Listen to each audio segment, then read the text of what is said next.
राजा विक्रम सिंह के राज्य में एक अजीब रहस्यमय जंगल था।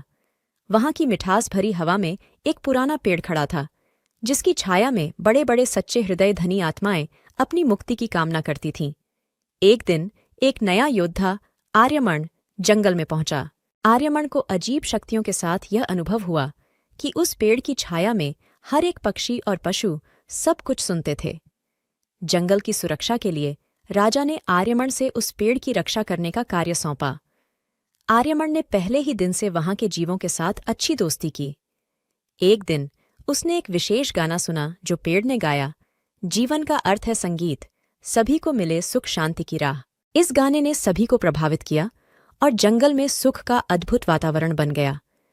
आर्यमन ने इस गाने को बजाने का निर्णय किया और सभी जंगलवासियों को संगीत का आनंद दिया।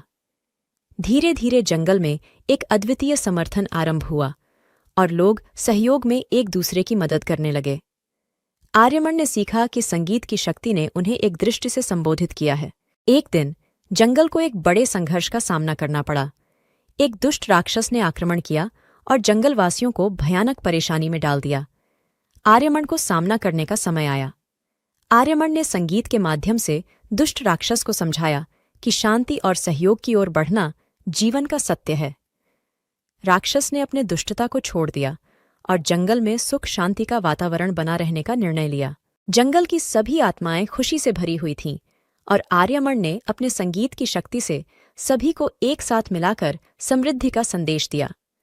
जंगलवासियों ने आर्यमन को जंगल का राजा माना और उसे उनके नेतृत्व में अगले सफल युद्धों का सामना करना पड़ा।